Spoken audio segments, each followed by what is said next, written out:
Leo, hi! Welcome to Mr. Queen PH at titingnan natin ang energies ng inyong kaperahan, money, career, finances ngayong May 2024. This is a general reading. Just take what resonates. Watch your Sun, Moon, Rising, Venus for other messages. And thank you sa lahat ng mga sumusuporta dito sa ating channel. Just a reminder, gamitin nyo lamang ang reading na to bilang gabay. Pa-follow, like na rin ang ating Facebook at TikTok. Lahat po yan Mr. Queen PH. Like, share, subscribe, turn on post notifications para lagi kayong updated sa ating mga readings. And if you're interested in private readings, meron tayong link sa description at sa pinned comment. Ayan, paki-check nyo na lang. So, let's see, Leo. Ano ang energies ng inyong kaperahan, money, career, finances for Leo? Okay, may nalaglag. So may drama. This is Mercury in Leo in the 5th house. So maaring magiging very competitive kayo ngayong May that may cause some sort of drama within the people na very competitive rin sa'yo. So halimbawa sa career mo, competitive ka kasi gusto mo na maging ma-promote, no? Maging leader. And hindi lang ikaw yung may gusto nun, no? Meron ding iba pa na may gusto na sila rin yung maging leader. So pwedeng it may cause some drama kasi syempre ano yan pagalingan, no? Oo, yung mga iba pumapapel, yung iba naman naninira para sila yung umangat. So be very careful with that.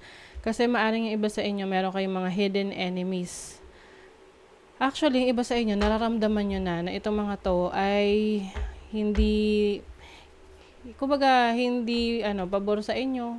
Oo, nararamdaman nyo. Parang may pagka-plastic. Ganun. Parang tinatago lang nila. Or magaling silang magpaikot. So, be careful. Okay? You have Mercury in Taurus in the 2nd house. May mga offers, may mga communication related sa sources of income mo. Pwedeng meron sa yung mag-o-offer ng trabaho or investment, another source of income, extra income, ganyan. But I feel like yung iba sa inyo parang hindi nyo gusto or iiwas kayo sa ganon. You have the moon in Gemini in the 3rd house. I think mas gusto nyong i-explore yung sarili nyong talents, yung sarili nyong kakayanan. Some of you wants to be independent, no? Na kayo talaga yung wala kayong pinagsisilbihang boss. Or kung hindi man, no? Kasi may mga trabaho na hindi masyadong directly connected sa isang boss na parang binibigyan ka ng pagkakataon na to work on your own, 'di ba? Meron kang autonomy. So may mga ganong klaseng trabaho. So yun yung magaganda, 'di ba? So I think yung iba sa inyo yun yung gusto nyong work, ganong klase na mas nakakapagtrabaho kayo kapag hindi kayo masyadong pinakikialaman or parang laging chine-check. Kasi parang nai-intimidate kayo sa mga ganon or parang nakakainis dahil merong laging nakamonitor sa inyo. So, let's see what else pa for Leo. Maaring makarinig ka rin ng mga gossip, no? Usap-usapan sa trabaho. Huwag mo na lang silang pansinin. Kasi pag pinansin mo sila, yung mga negative na yan, ako, mga nagchichismis na yan, lalo lang, baka mawalan ka lang ng focus, no, sa mga goals mo. You have the 2 of Cups. O yung iba sa inyo, merong partnership, business partnership, collaboration, working with other people. Pwedeng meron kayong kausap ngayon na pareho kayo ng idea about a job, a career, or a project na gusto nyong pagsamahan. O, diba? 3 of Cups. This is about celebration. Meron kang achievement, certain achievement sa trabaho, sa career mo, na you will celebrate with your romantic partner or mga kaibigan mo. You have the Ace of Swords and the Five of Swords. So, ayun na nga. Maaring meron dito na you will be dealing with someone na maganda magsalita, pero hindi pala lahat totoo yung sinasabi niya. Like, pwedeng kukumbinsihin ka lang para subukan mo or gawin mo yung mga bagay na gusto niya, or para mag-invest ka sa kanya. So, be careful sa mga ganong offers during this time. I also see, meron kang eureka moment. Yung parang meron kang great idea na, uy, this is a great idea to do para gawin sa trabaho mo, sa projects mo, sa business mo. Oo. You also have the High Priestess. I think ngayon, Leo, mas magiging tahimik lang kayo sa mga ginagawa nyo, sa career nyo. Hindi to yung tipong lagi nyong ipagsasabi kung ano yung nangyayari sa career nyo or kung ano yung mga plano nyo sa negosyo nyo. You will just work in silence. You will just work in silence. Kumbaga, para sa'yo mas importante na meron kang peace of mind at hindi ka nadidistract sa opinion ng iba. Kasi the moment na na-distract ka na, for example, meron kang project, no? Tapos, excited ka kasi alam mo, masaya ka dahil gustong-gusto mong gawin yon. And then, na-post mo siya sa social media.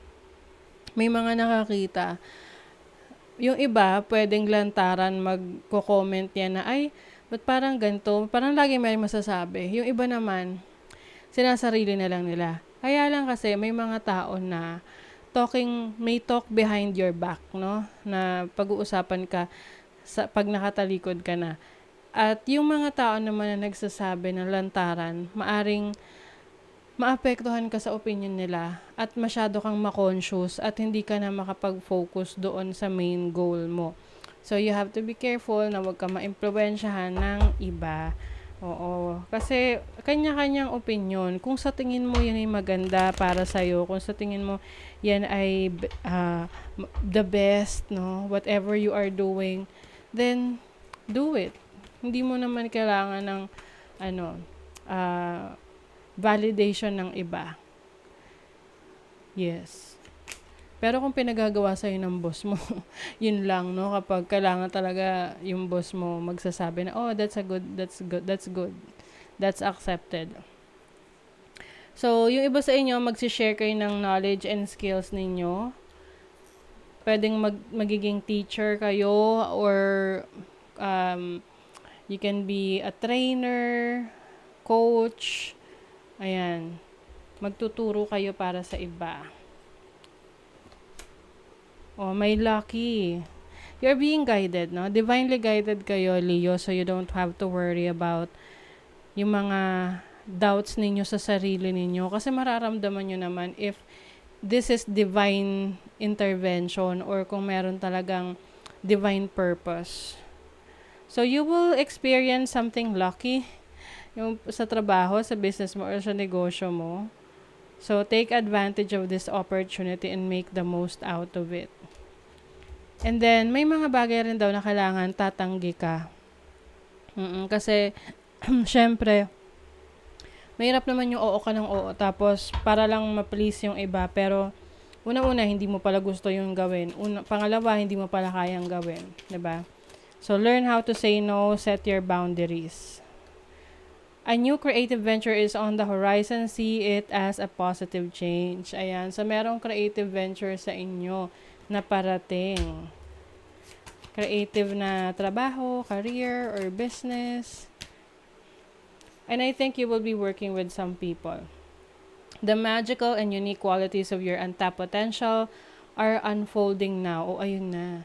Meron ka daw magical and unique potential na nare-realize mo ngayon. Ngayon mo palang nadidiscover sa sarili mo.